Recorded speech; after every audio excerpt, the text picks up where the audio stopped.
Oi, eu sou o Padre Mike Schmitz e você está ouvindo o podcast A Bíblia em um Ano, onde encontramos a voz de Deus e vivemos a vida através das Escrituras.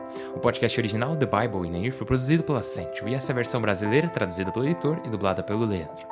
Usando a linha do tempo da Bíblia Grande Aventura, vamos ler de Gênesis até Apocalipse, descobrindo como se desenrola a história da salvação e como nos encaixamos nessa história hoje. Hoje é o dia 194. Parabéns, mandaram muito bem. Bora continuar em frente. Hoje vamos ler Isaías capítulos 5 e 6, Tobias capítulos 5 e 6 e o capítulo 10 de Provérbios, os versículos 1 a 4. Então vai ser bem curtinha a leitura de Provérbios hoje, mas em compensação, 2 capítulos em cada um dos outros livros. Como sempre, a Bíblia que eu uso todos os dias é a Bíblia da Grande Aventura da Century em inglês. Você pode acompanhar usando qualquer Bíblia que você preferir, porém recomendamos a Bíblia do Peregrino. Se você quiser saber quais vão ser os próximos capítulos ou marcar o quanto você já leu, é só baixar o nosso plano de leitura de graça no link na descrição do vídeo.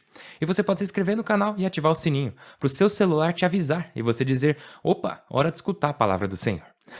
Enfim, como eu disse, hoje vamos ler Isaías capítulos 5 e 6 e, nossa, esses dois capítulos são sensacionais. Por vários motivos, mas de modo especial, esse poema, essa obra-prima literária no capítulo 5, que Jesus também meio que vai usar para uma de suas parábolas. E no capítulo 6 que vamos ver Isaías sendo chamado a ser um profeta. Porém, não apenas o chamado, mas a capacidade que Deus dá a ele. A capacidade de falar com o povo de Israel e com o povo de Judá. E em Tobias vamos ver a continuação da história com os capítulos 5 e 6. Vamos continuar a ver a história de Sara, a moça que nos foi apresentada ontem. Enfim, como eu disse, é o dia 194, vamos ler Isaías capítulo 5 e 6, Tobias capítulo 5 e 6 e os versículos 1 a 4 do capítulo 10 de Provérbios. O livro do profeta Isaías, capítulo 5. Canto à vinha. Vou cantar em nome do meu amigo um canto de amor para a sua vinha. Meu amigo tinha uma vinha em fértil colina. Cavou-a, tirou-lhe as pedras e plantou boas cepas. Construiu no meio uma torre de guarda e cavou um lagar. E esperou que desse uvas boas, porém deu uvas azedas. Pois agora, habitantes de Jerusalém, homens de Judá, por favor, sede juízes entre mim e minha vinha. O que mais devia eu fazer por minha vinha que eu não tenha feito? Por que, esperando que desse uvas boas, deu uvas azedas? Pois agora vos direi o que vou fazer com minha vinha. Vou tirar seu muro para que sirva de pasto, derrubar sua cerca para que a pisoteie. Vou deixá-la arrasada, não a podarão nem cavarão. Crescerão sarças e cardos. Proibirei as nuvens que chovam sobre ela. A vinha do Senhor dos Exércitos é a casa de Israel. Sua plantação preferida são os homens de Judá. Deles esperou direito, e aí tendes assassinos. Esperou justiça, e aí tendes lamentos. Maldições. Ai dos que acrescentam casas a casas e juntam campos com campos, até não deixar lugar e viver só eles, no meio do país. Sou testemunha. O Senhor dos Exércitos jurou: suas muitas casas serão arrasadas. Seus palácios magníficos ficarão desabitados. Cordeiros pastarão como em prados próprios. Cabritos cevados roerão em suas ruínas. 10 geiras de vinha darão um tonel. Uma carga de semente dará um cesto. Ai dos que madrugam em busca de bebidas, e até o crepúsculo o vinho os acende. Tudo são cítaras e harpas, pandeiros e flautas, e vinho em seus banquetes. E não atendem à atividade de Deus, nem veem a obra de sua mão. E assim meu povo, inconsciente, é deportado. Seus nobres morrem de fome, e a plebe se abrasa de sede. O abismo alarga suas fauces, dilata a boca sem medida. Aí descem os nobres e a plebe, seu tumulto e seus festejos. Será dobrado o mortal, será humilhado o homem. Os olhos arrogantes serão humilhados. O Senhor dos Exércitos será exaltado ao julgar. O Deus Santo mostrará sua santidade na sentença. Ai dos que atraem para si a culpa com cordas de bois e o pecado com sogas de carretas. Os que dizem que apresse sua obra, para que a vejamos, que se cumpra logo o plano do Santo de Israel, para que o comprovemos. Ai dos que chamam de bem ao mal e de mal ao bem, que tem as trevas como luz e a luz como trevas, que tem o amargo como doce e o doce como amargo. Ai dos que se consideram sábios e se creem perspicazes. Ai dos valentes para beber vinho e aguerridos para misturar bebidas. Dos que por suborno absolvem o culpado e negam justiça ao inocente. Pois bem, como a língua de fogo devora o restolho e a palha se consome na chama, a raiz deles apodrecerá. Seus brotos voarão como pó, porque rejeitaram a lei do Senhor dos Exércitos e desprezaram a palavra do Santo de Israel. Por isso se inflama a ira do Senhor contra seu povo e estende a mão para feri-lo. Tremem os montes, jazem os cadáveres como lixo pelas ruas. E com isso tudo sua ira não se aplaca, sua mão continua estendida. Invasão à Síria. Içará uma insígnia para um povo distante, assobiará para os confins da terra. Ei-lo chegando veloz e ligeiro. Ninguém se cansa, ninguém tropeça. Não se deita, não dorme, não tira o cinturão dos lombos, não desata a correia das sandálias. Suas setas estão aguçadas e todos os arcos esticados. Os cascos de seus cavalos são de pedra e as rodas turbilhões. Seu rugido é de leão, ruge como os filhotes, grunhe e agarra a presa. Ele a retém e ninguém a arranca. Naquele dia, bramará contra ele como brama o mar. Olha a terra em trevas espessas, nuvens densas obscurecem a luz. Capítulo 6. Vocação de Isaías. No ano da morte do rei Osias, vi o Senhor sentado num trono alto e excelso. A orla de seu manto enchia o templo. Por cima dele havia serafins em pé, com 6 asas cada um. Com 2 asas cobriam o rosto, com 2 asas cobriam o corpo, com 2 asas voavam. E alternando-se clamavam: Santo, Santo, Santo, o Senhor dos Exércitos. A terra está cheia de sua glória. E os umbrais das portas tremiam ao clamar de sua voz, e o templo estava cheio de fumaça. Eu disse: Ai de mim, estou perdido. Eu, homem de lábios impuros, que habito no meio de um povo de lábios impuros, vi com meus olhos o Rei e Senhor dos Exércitos. E voou até mim um dos serafins, com uma brasa na mão, que havia retirado do altar com tenazes. Aplicou-a na minha boca e me disse: Vê, isto tocou os teus lábios. Tua culpa desapareceu. Teu pecado está perdoado. Então escutei a voz do Senhor que dizia: Quem enviarei? Quem irá de nossa parte? Respondi: Aqui estou, envia-me.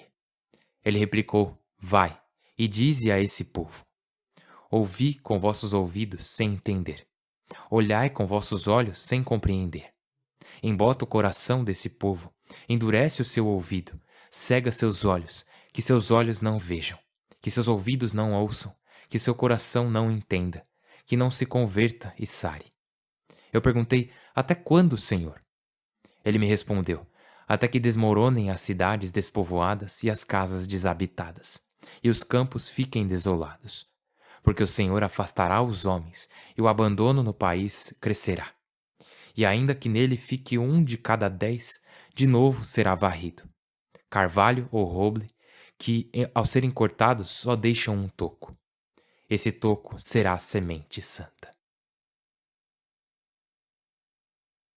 O livro de Tobias, capítulo 5.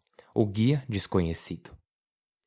Tobias respondeu a seu pai Tobit: Pai, farei o que me disseste, mas como poderei recuperar esse dinheiro de Gabael, se nem ele nem eu nos conhecemos? Que senha posso dar-lhe para que me reconheça, acredite em mim e me dê o dinheiro? Além disso, não conheço o caminho da Média. Tobit lhe disse: Gabael me deu um recibo e eu lhe dei o meu. Assinamos nós 2 o contrato, depois o dividi pela metade e tomamos uma parte cada um, de modo que uma ficou junto com o dinheiro.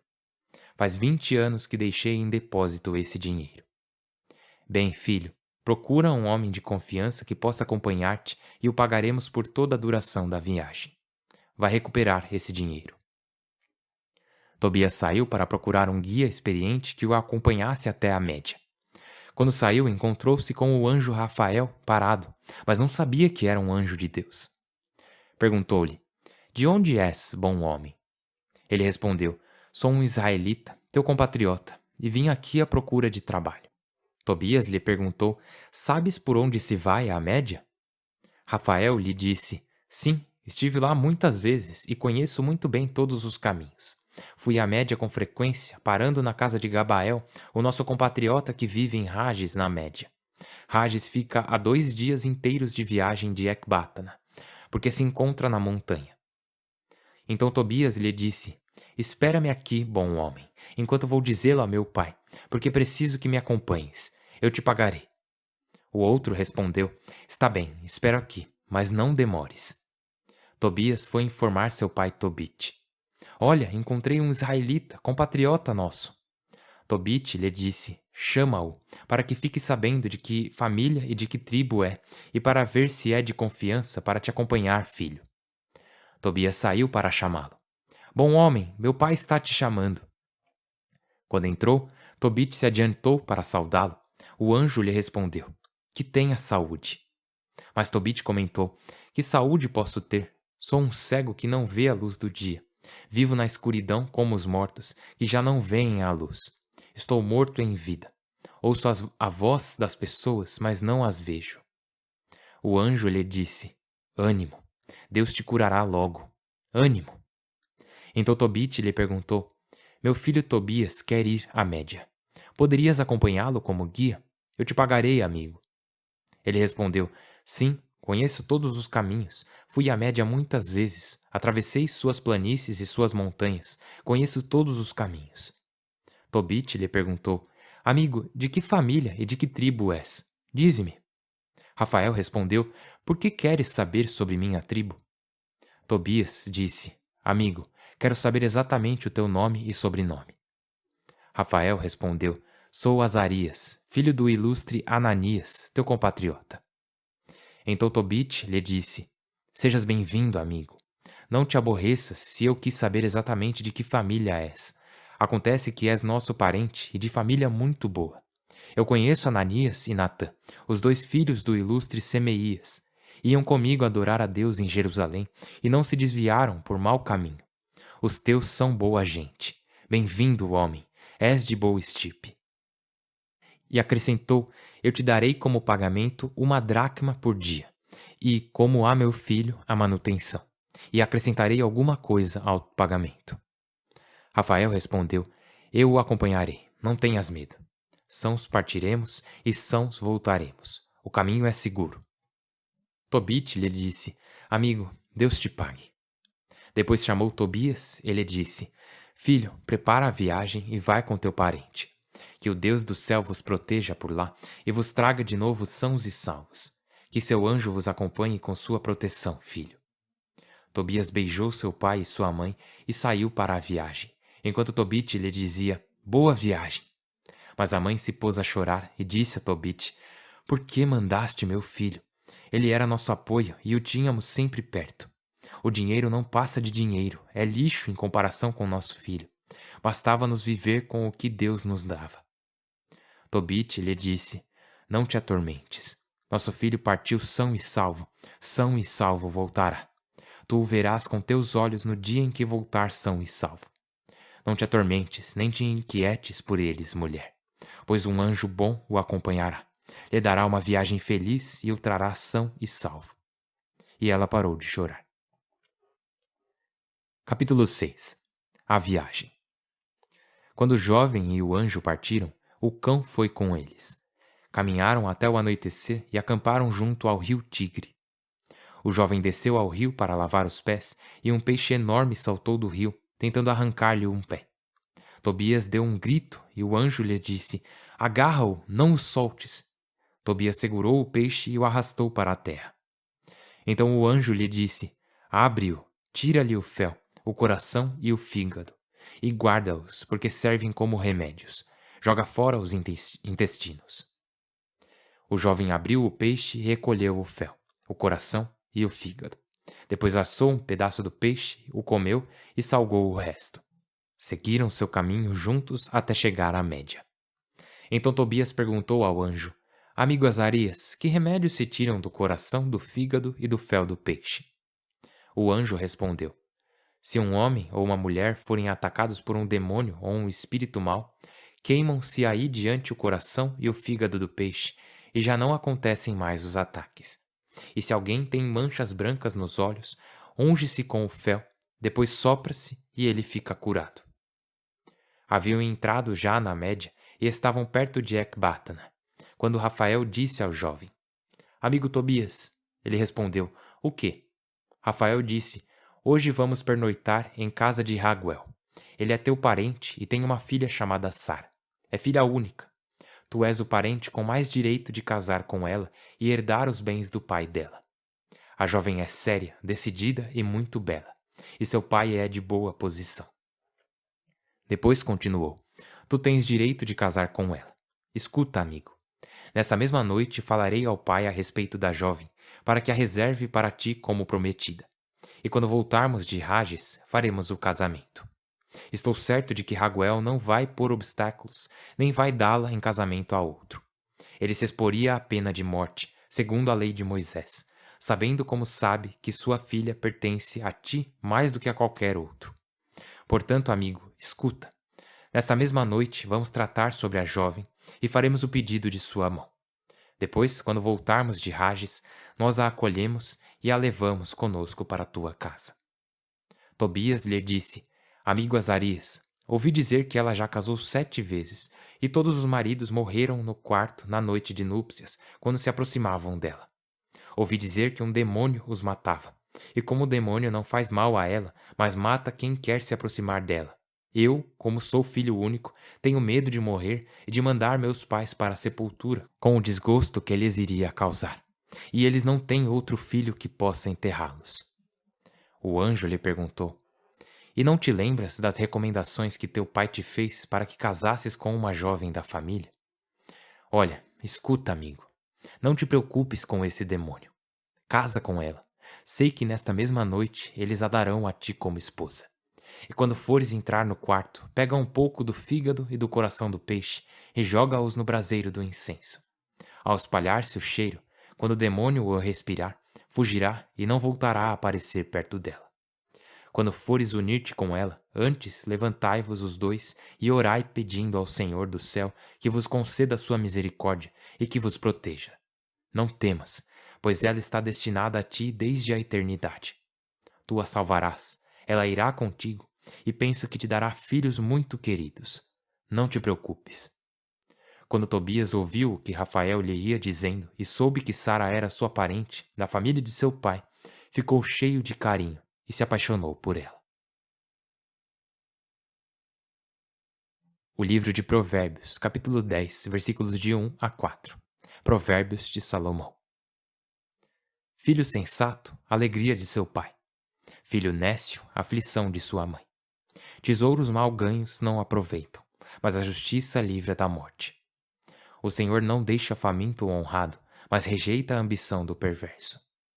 Mão preguiçosa empobrece, braço diligente enriquece. Pai Santíssimo, nós te louvamos e te damos graças. Te agradecemos muito, Senhor. Muito obrigado pela tua santidade, pela tua transcendência, pela tua onipotência. Obrigado pelo fato de que és soberano. Senhor Deus, tu és soberano sobre tudo e assim nos inspiras. Tu és incrível e assustador ao mesmo tempo, porém da melhor maneira possível. Senhor Deus, tu nos inspiras e ficamos cheios de temor na sua presença e na presença da tua palavra. Senhor Deus, enquanto continuas a falar conosco nesses dias, pedimos que, por favor, abra nossos olhos, para que possamos ver e retornar a Ti. Abra nossos ouvidos para que possamos ouvir e retornar a Ti. Abra nossos corações e nossas mentes para que possamos entender e retornar a Ti. Por Cristo nosso Senhor. Amém. Em nome do Pai, e do Filho e do Espírito Santo. Amém. Então, beleza, vamos lá. Pessoal, vimos o capítulo 5 de Isaías e, nossa, os capítulos 5 e 6 são incríveis demais. No capítulo 5 temos o canto à vinha, a parábola da vinha, né? Vou cantar em nome do meu amigo um canto de amor para a sua vinha. Que fala, né, basicamente, que Deus construiu uma vinha e chamou o povo de Israel. Essa é a analogia, né? Ele os tirou da escravidão no Egito, levou-os para a terra prometida, ele fez com que eles se multiplicassem, ele abriu, né? Ele limpou o caminho para eles para que chegassem na terra prometida. Lembra de Josué e como ele liderou o povo nas batalhas? Lembra de Jericó como exemplo? Quando Deus estava com eles e eles foram fiéis a ele, que ele abriu o caminho à frente deles para que eles prosperassem, que eles dessem fruto. porque Ele não os criou somente para trabalhar, mas também para viver e para dar frutos. E aqui Deus está dizendo: eu fiz todas essas coisas para vocês, né? Construí uma torre de guarda, cavei um lagar, né? Tudo isso, plantei boas cepas, mas quando eu fui colher boas uvas, eu não as encontrei. Só tinham uvas azedas. Porque é isso que aconteceu, né? O povo de Israel e o povo do Reino do Sul, Judá, o povo de Deus não produziram os frutos que Deus pediu a eles. Lembra das 3 promessas a Abraão: terra, uma dinastia e uma bênção mundial, que através deles o mundo inteiro seria abençoado. E eles não estão produzindo os frutos que eles tinham que ter produzido. Então, se essa vinha não produz os frutos esperados, eu vou ter que desmontar. Vou tirar seu muro para que pisoteiem, vou deixar com que seja arrasada, vou deixar as pessoas entrarem e levá-los para outra terra. E aliás, depois diz, né, só deixarei 1/10, né, fala isso lá no finalzinho do capítulo 6. E ainda que nele fique 1 de cada 10, porque Isaías, ele está profetizando aqui que o sul, eles serão levados ao exílio e restará apenas 1/10 das pessoas em Jerusalém e na Judéia. Mas os outros serão levados para a Babilônia. E é isso que acaba acontecendo. Agora vamos voltar lá para o início do capítulo 6. Começa falando no ano da morte do rei Osias. E cara, isso é incrível, porque temos uma data clara e precisa de quando isso aconteceu. Sabemos quando Osias morreu, então agora sabemos que quando ele morreu foi quando Isaías estava sendo chamado. E a forma como ele foi chamado a ser profeta é única, né? Ele vê a glória do Senhor e é incrível. Ele vê os serafins, cada um com 6 asas. E por que eles têm 6 asas em específico? Um par cobre os pés, né? Um par cobre os olhos e um par os mantém no alto. Cara, a simbologia disso é sensacional. E eu vou te dar um exemplo dessa simbologia. Temos os serafins e eles cobrem os pés porque eles estão em um lugar sagrado. Os pés dos anjos de Deus não são dignos de serem expostos ao Senhor Deus. Eles cobrem os olhos. Por quê?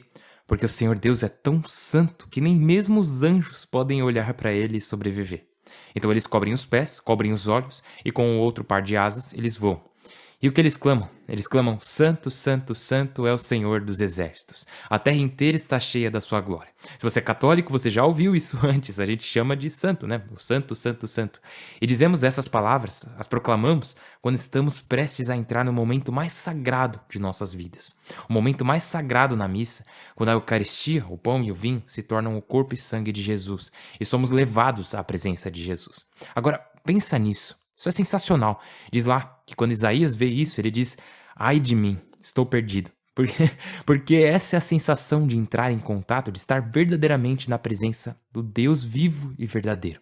Você não fica: ah, da hora, ou que legal, esse é o meu lugar. Não é nem um tipo: nossa, uau. É mais um tipo: ai de mim.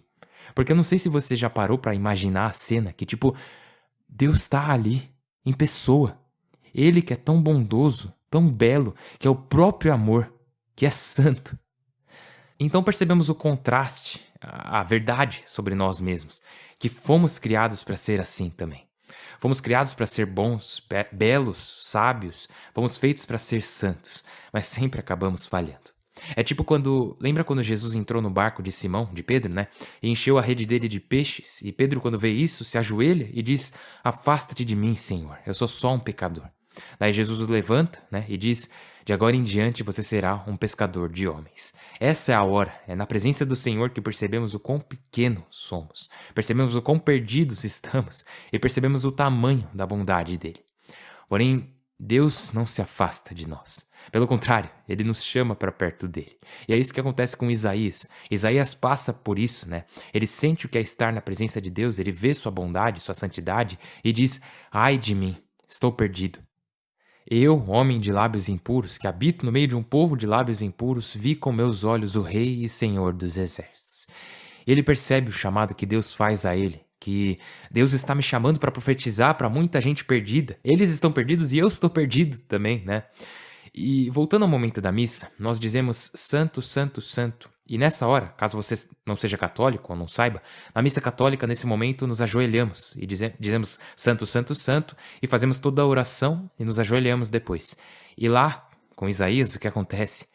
Diz que um anjo pega uma tenaz, vai até o altar, pega uma brasa do altar e toca na boca de Isaías com ela e diz: vê, isto tocou os teus lábios, tua culpa desapareceu, teu pecado está perdoado.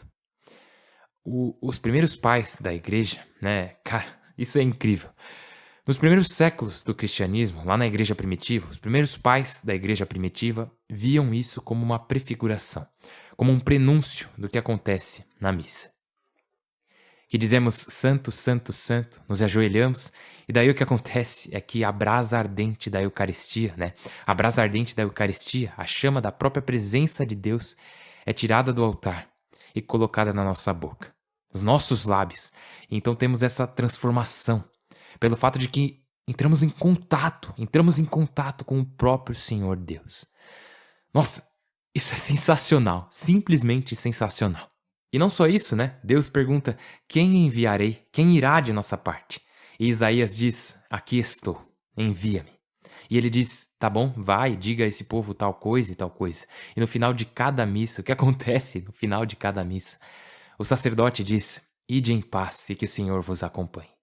Basicamente, sim, vocês entraram na presença de Deus, disseram santo, santo, santo, se ajoelharam e a brasa ardente da Eucaristia tocou a sua boca, preencheu você e te transformou. Agora vão e declarem Jesus a todos os povos. E isso me deixa perplexo de verdade. É incrível, é extraordinário. Na próxima vez que você for à missa, saiba que é isso que está acontecendo ali. Para Isaías foi uma prefiguração. Sim, foi real, mas foi uma prefiguração. E o que temos em toda a missa é o cumprimento disso. E que bênção maravilhosa. Não só ouvir a palavra de Deus ser proclamada e declarada, mas também de poder participar de uma maneira única toda vez que vamos à missa. E sobre o livro de Tobias, espero que a explicação de ontem tenha feito sentido sobre os deuterocanônicos e tal. E hoje, nossa, que incrível, vimos o arcanjo Rafael levando Tobias ao encontro de sua esposa Sara. Ela que essas duas histórias estão se cruzando, né? Tobit rezava pela morte, Sara também tinha rezado pela sua morte, e agora a providência do Senhor Deus está unindo essas histórias. E vamos descobrir o que acontece com eles amanhã. Portanto, continuem rezando uns pelos outros, eu estou rezando por vocês, por favor, rezem por mim. Meu nome é Padre Mike, mal posso esperar para ver vocês amanhã. Deus abençoe.